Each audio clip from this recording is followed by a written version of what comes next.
Ikigai, दीर्घायु, तंदुरुस्त और आनंदित जीवन का जापानी रहस्य।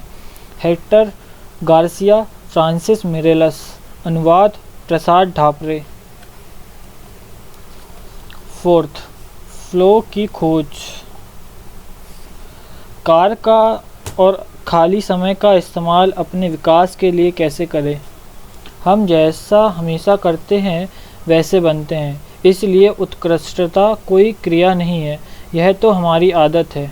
अरस्तु। भाव के साथ जाना। ऐसा सोचिए कि आप अपनी सबसे मनपसंद जगह पर स्केटिंग कर रहे हैं। सफ़ेद रेत जैसी बर्फ़ आपके दोनों ओर उड़ रही है।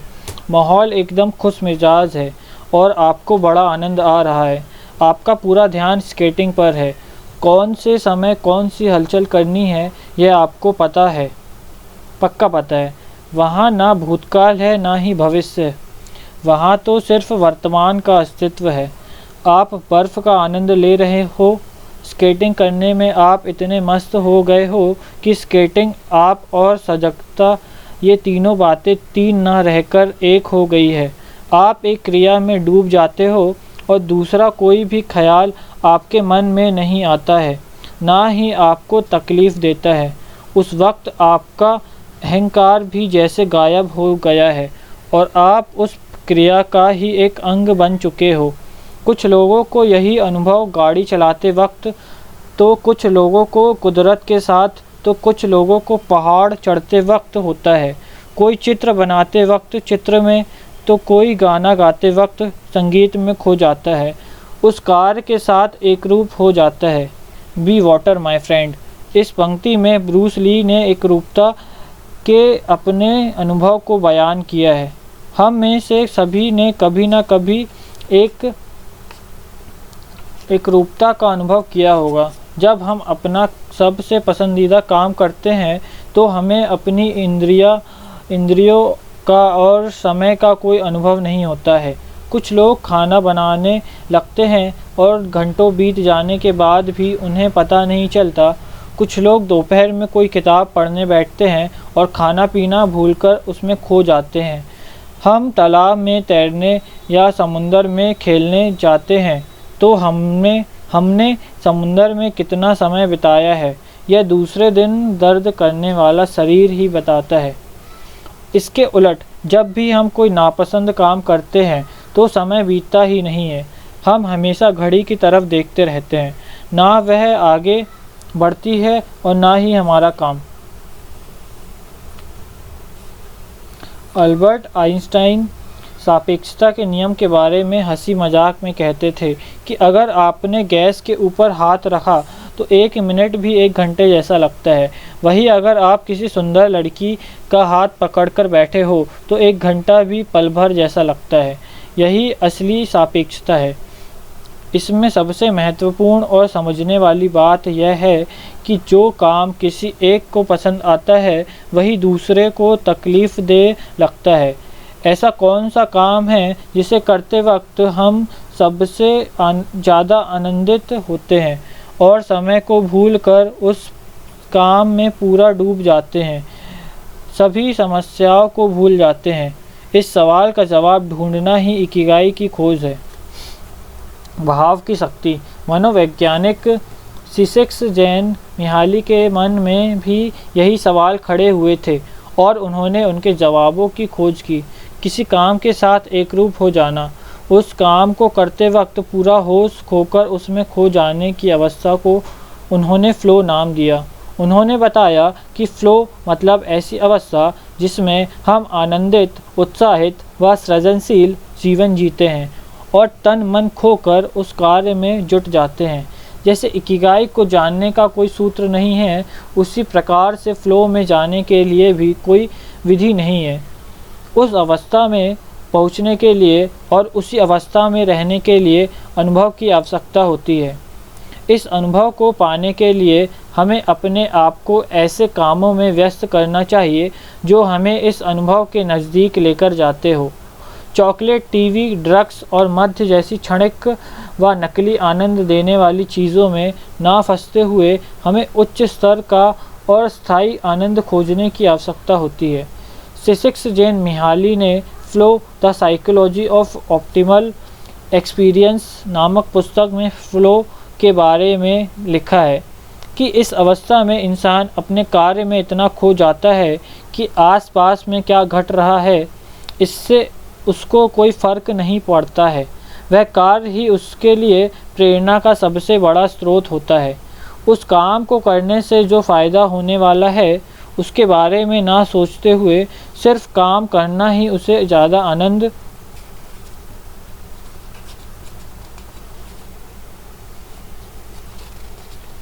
देता है। उस आनंद को पाने के लिए वह किसी भी हद तक जा सकता है। सिर्फ सृजनात्मक काम करने वाले लोग इस अवस्था में जीते हो ऐसा नहीं है। कई सारे एथलीट्स, खिलाड़ी, शतरंज खेलने वाले, यहाँ तक कि कई सारे इंजीनियर भी अपना काफ़ी सारा समय इस अवस्था में बिताते हैं। सिसिक्स जेन मिहाली ने हिसाब से शतरंज का खिलाड़ी चाल सोचते वक्त, गणितज्ञ सूत्र खोजते वक्त और डॉक्टर ऑपरेशन करते वक्त इस अवस्था में जाते ही है। मनोविज्ञान के प्रोफेसर सिसिक्स जेन मिहाली ने कई सारे प्रयोग करने के बाद यही नतीजा निकाला कि फ्लो की अवस्था हर उम्र, संस्कृति और विश्व के किसी भी कोने में रहने वाले लोगों के लिए एक जैसी होती है। न्यूयॉर्क हो या ओकिनावा, सभी की फ्लो की अवस्था एक जैसी होती है। लेकिन जब हम उस अवस्था में जाते हैं तो मन पर उसका क्या परिणाम होता है। जब हम फ्लो की अवस्था में जाते हैं तो हम उस कार्य में पूरी तरह से खो जाते हैं। उस समय हमारे मन में दूसरा कोई भी विचार नहीं होता है। लेकिन जब हम फ्लो में नहीं होते हैं तो हम एक काम करते रहते हैं और हमारा मन दूसरे विचारों में खोया हुआ होता है। अगर कोई महत्वपूर्ण काम करते वक्त आपको ऐसा महसूस हो कि आपकी एकाग्रता सदा भंग हो रही है तो आगे दिए गए उपाय ज़रूर करके देखें। आपको फ्लो में आने में मदद होगी। फ्लो लाने की वाली 7 अवस्थाएं। ओवेन साफर डेपॉल यूनिवर्सिटी के शोधकर्ता के हिसाब से फ्लो में जाने के लिए नीचे दी गई चीज़ों की ज़रूरत होती है।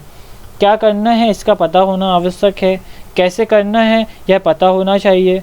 हम इस कार्य को कितने अच्छे तरीके से कर सकते हैं इसकी जानकारी होना चाहिए। कहाँ जाना है यह पता होना चाहिए। जब कार्य में दिशा महत्वपूर्ण होती है, सामने कौन सी चुनौतियाँ हैं इसकी जानकारी होना, कौन सी कुशलताओं की ज़रूरत है यह पता होना, मन विचलित ना होना।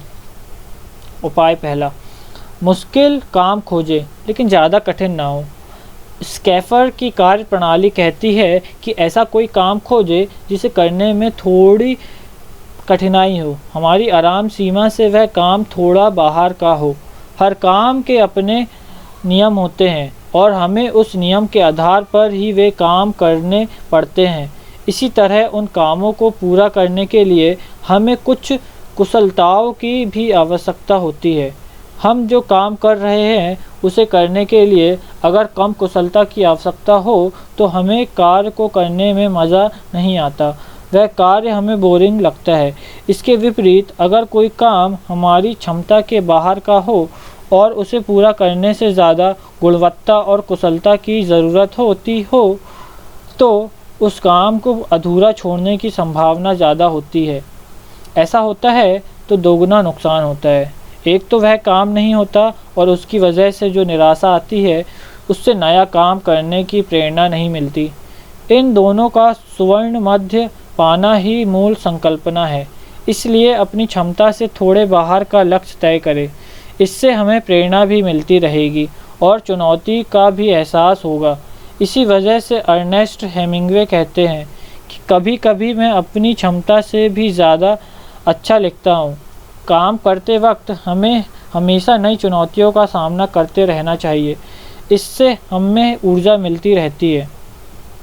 बार्ट्रैंड रसेल इस बारे में कहते हैं कि अगर आप ज़्यादा एकाग्रता के साथ करना चाहते हैं काम, तो आपका काम आपकी क्षमता से थोड़ा कठिन होना चाहिए। अगर आप ग्राफिक डिज़ाइनर हैं तो अगले काम के वक्त नया सॉफ्टवेयर सीखें। अगर आप प्रोग्रामर हैं तो तो नई लैंग्वेज सीखें। अगर आप डांसर हैं तो अपने अगले डांस में ऐसी किसी स्टेप को शामिल करें जो आज तक आपको कठिन लग रही थी।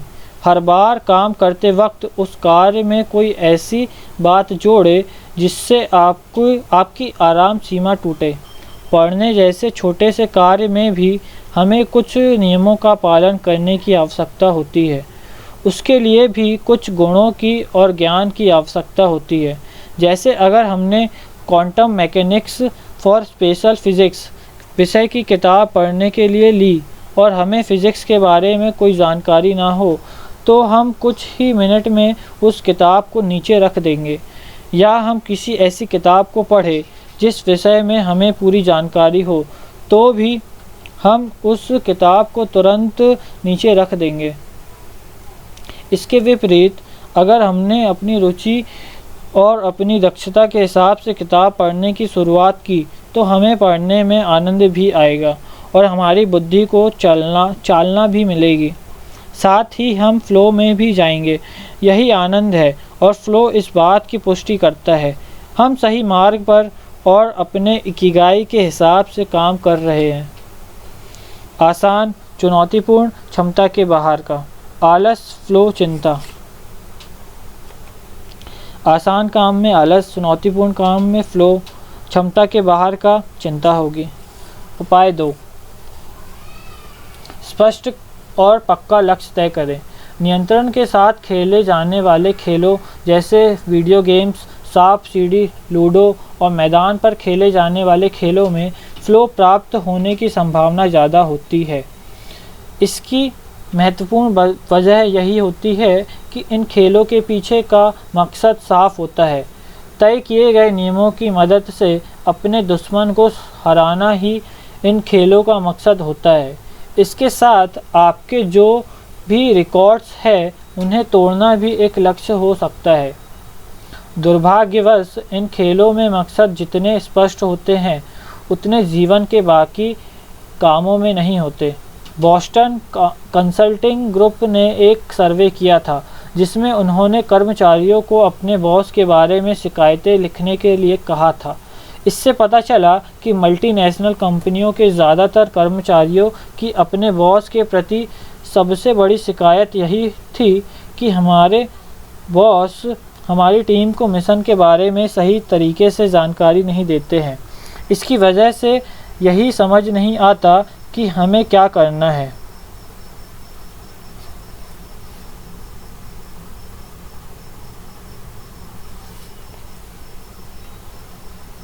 कंपनियों में बड़े ओहदों पर बैठे लोग प्लानिंग करते हैं, स्ट्रेटजी बनाते हैं। इसी से संबंधित कई सारे अन्य कामों में अटके रहते हैं। इनके पास स्पष्ट और पक्का लक्ष्य नहीं होता।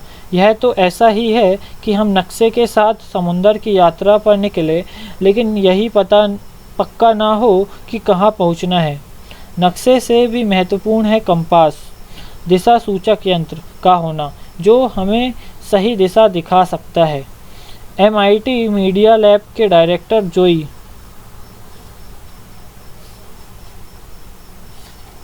ईटो हमेशा यह सिद्धांत बताते हैं कि नक्शे से भी अच्छा है कंपास। उनके हिसाब से इस अनिश्चितता से भरे विश्व में कंपास ही हमारी मदद कर सकता है। Whiplash how to survive our faster future नामक किताब में जेफ होवे लिखते हैं कि जब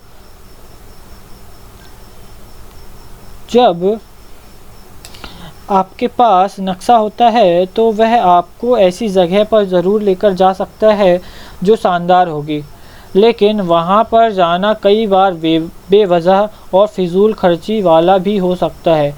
लेकिन अगर आपके पास कंपास है तो वह आपको उसी जगह पर लेकर जाएगा जहाँ पर जाना आपके लिए सही होगा। इसका अर्थ यह भी नहीं है कि आपने लक्ष्य तय किया तो तुरंत आपकी यात्रा सही दिशा में शुरू हो जाएगी। इसका अर्थ यह है कि आप एक बार यह तय करें कि कहाँ पहुँचना है और फिर उस लक्ष्य तक कम से कम कष्ट में और सही समय में कंपास आपको पहुँचाएगा। किसी भी कारोबार में या कोई सृजनात्मक काम करते वक्त यह पता होना ज़रूरी होता है कि उस काम से हमें क्या हासिल करना है। इसलिए उस कार्य को शुरू करने से पहले यह पक्का करने के लिए कि हमें उससे क्या पाना है, हम अपने आप से नीचे दिए गए सवाल पूछ सकते हैं। आज दिन भर में मुझे क्या हासिल करना है? अगले महीने प्रकाशित होने वाले आर्टिकल के लिए मैंने आज कितने शब्द लिखे हैं? मेरी टीम का इस वक्त का मिशन क्या है? अगर यह काम मुझे इस हफ्ते पूरा करना है तो मुझे किस गति से कार्य को पूरा करना होगा? फ्लो हासिल करने के लिए काम शुरू करने से पहले स्पष्ट लक्ष्य का होना जितना ज़रूरी है, उतना ही ज़रूरी काम शुरू होने के बाद उस काम में अपने आप को झोंक देना भी होता है। यात्रा शुरू करने से पहले लक्ष्य को ध्यान में रखना ज़रूरी है, लेकिन उसका जाप करते रहने की ज़रूरत नहीं होती, ना ही उसके मोह में बाकी चीज़ों को भूलना होता है।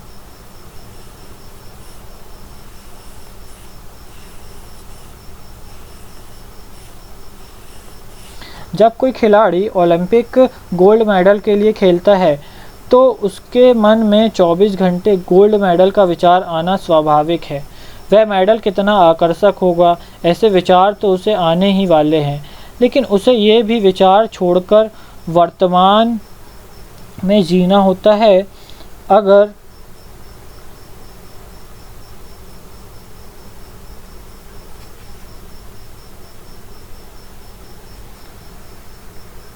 अगर प्रतियोगिता के वक्त उसे ऐसे विचार आने लगे कि मेडल मिलने के वक्त कैसा माहौल होगा, पेपर में कैसा फ़ोटो आएगा, माता पिता को कैसा लगेगा, दोस्त का क्या कहेंगे, वगैरह वगैरह, तो प्रतियोगिता का सबसे महत्वपूर्ण पल वह खो देगा और उसके सपने अधूरे ही रह जाएंगे।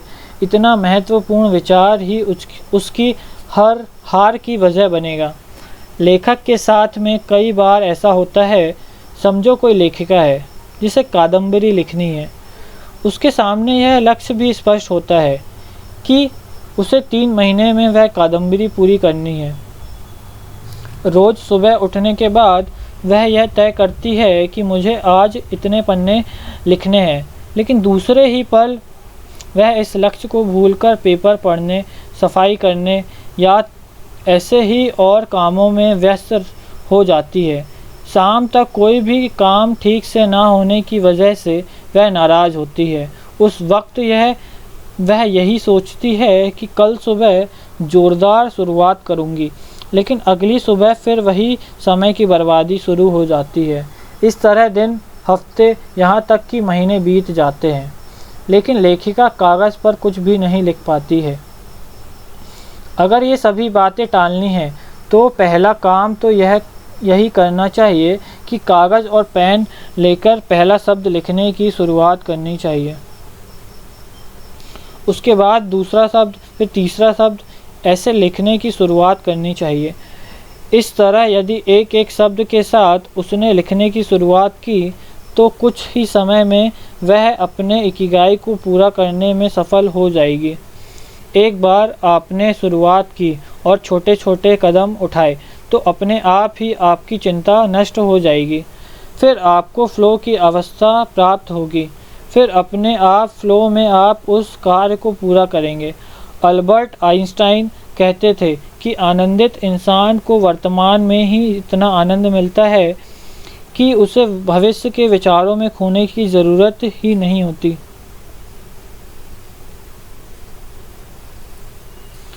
अस्पष्ट लक्ष्य, स्पष्ट और कार्यप्रणाली तय करके बनाया हुआ। सही कार्यप्रणाली छोड़कर लक्ष्य के पीछे भागना, संभ्रम और बिना वजह के कामों में समय और ऊर्जा का अपव्यय। फ्लो, काम करना छोड़कर लक्ष्य के पीछे भागना। मानसिक ब्लॉक, फ्लो, मानसिक ब्लॉक।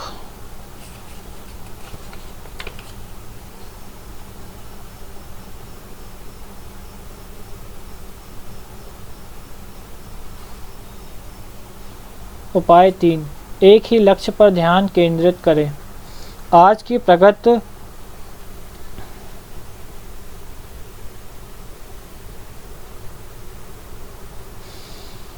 आज की प्रगत तकनीक की वजह से हम एक बड़ी समस्या का सामना कर रहे हैं। वह समस्या है आधुनिक तकनीक की वजह से हमारे मन का विचलित होना, जिसकी वजह से हम किसी भी एक कार्य पर ध्यान केंद्रित नहीं कर सकते। ईमेल लिखते वक्त हम साइड में यूट्यूब पर कोई वीडियो भी देखते रहते हैं। उतने में चैटिंग का मैसेज पॉपअप होता है और हम उसे जवाब देने में व्यस्त हो जाते हैं। तभी हमारी जेब में रखा हुआ स्मार्टफ़ोन कोई नोटिफिकेशन देता है और हम उसमें खो जाते हैं। फिर हम कंप्यूटर की ओर घूमते हैं और फेसबुक में व्यस्त हो जाते हैं। इन सब बातों में 30 मिनट कैसे बीत जाते हैं पता ही नहीं चलता और हम यही भूल जाते हैं कि हम तो ईमेल लिख रहे थे। वह काम तो वैसा का वैसा ही पड़ा हुआ है। घर में भी लोग टीवी देखते देखते खाना खाते रहते हैं और आखिरी निवाले तक उन्हें यही पता नहीं चलता कि सब्जी अच्छी बनी है या नहीं।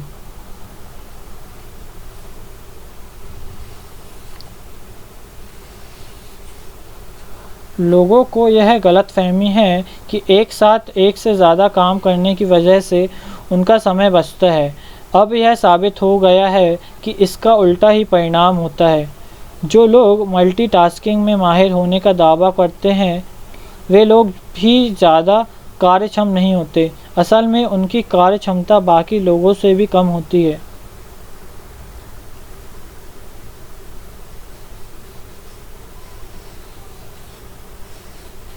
हमारा मस्तिष्क एक साथ लाखों प्रकार की जानकारी अपने अंदर ले सकता है, लेकिन वह बहुत ही थोड़ी जानकारी पर काम कर सकता है।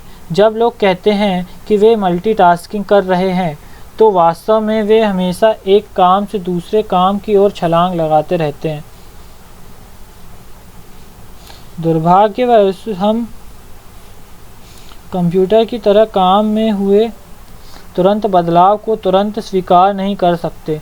परिणाम स्वरूप कोई एक काम भी ठीक से नहीं होता। हम सिर्फ कामों को बदलते रहते हैं, साथ ही हमारी ऊर्जा और समय दोनों व्यर्थ होते हैं। एक ही काम पर ध्यान केंद्रित करना फ्लो पाने की सबसे महत्वपूर्ण ज़रूरत है।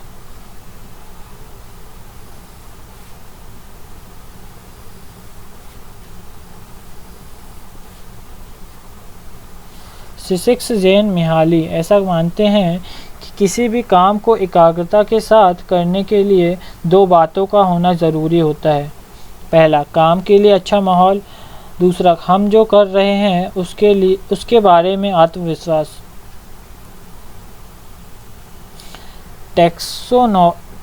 टेक्नोलॉजी ने वाकई बड़ी क्रांति की है। जब तक वह हमारे नियंत्रण में है तब तक वह किसी चमत्कार से कम नहीं है, लेकिन जब हम उसके नियंत्रण में जाते हैं तो वह तकलीफ़देह बन जाती है। मान लो आपको किसी चीज़ के बारे में जानकारी इकट्ठा करनी है।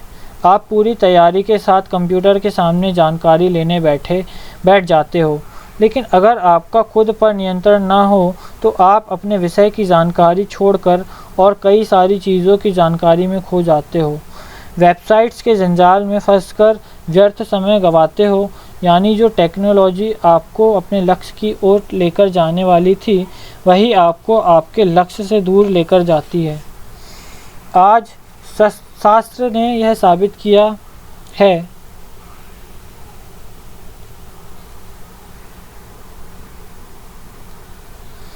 कि यदि हम अपना ध्यान हमेशा एक काम से दूसरे काम में और दूसरे से तीसरे काम में लगाते रहते हैं तो हमारा समय व्यर्थ जाता है, गलतियां होती है और हम जो कर रहे हैं उस पर ज़्यादा ध्यान नहीं दे पाते।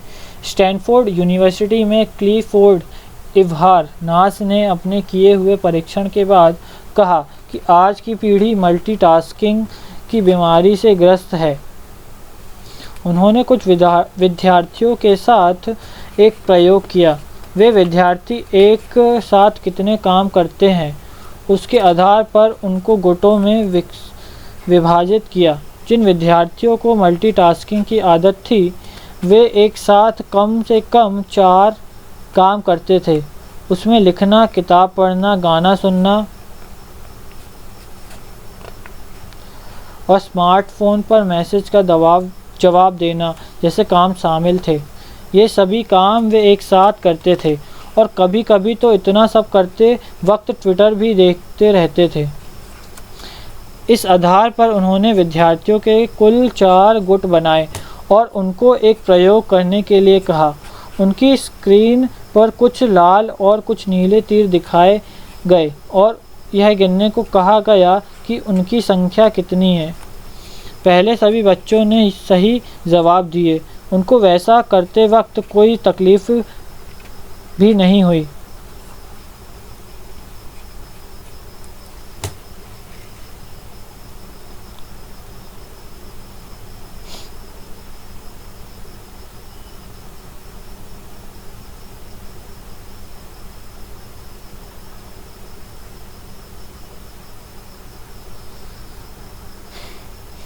लेकिन जैसे ही लाल तीरों की संख्या को उतना ही रखकर नीले तीरों की संख्या में बढ़ाई गई तो जिन बच्चों को मल्टीटास्किंग की आदत थी उनको तीर गिनने में तकलीफ हुई। हालांकि लाल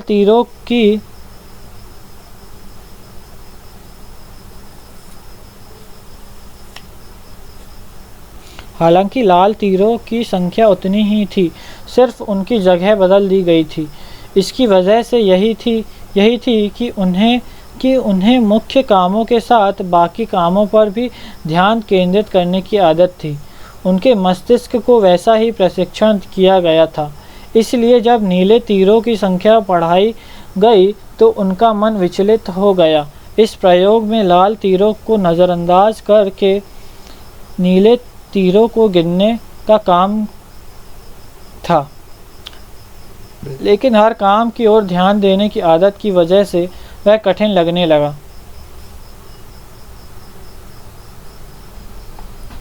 इसमें एक ही कार्य मुख्य था, लेकिन वह कौन सा है और कौन सा नहीं, इस पर वे ध्यान केंद्रित नहीं कर पाए।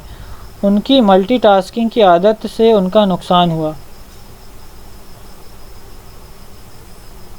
एक अन्य सर्वे में किए गए परीक्षण में से यह पता चला कि एक साथ एक से ज़्यादा काम करने की वजह से कार्य क्षमता 60% और IQ 10 पॉइंट कम हो जाता है।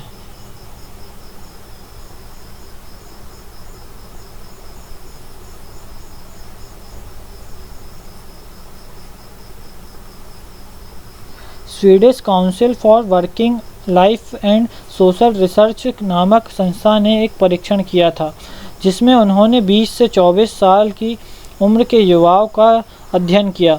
इसमें यह बात सामने आई कि जो युवा स्मार्टफोन के आदी है वे काफ़ी कम नींद लेते हैं, उनके दोस्त भी कम होते हैं और उनमें जल्दी नाराज़गी आने की संभावना ज़्यादा होती है।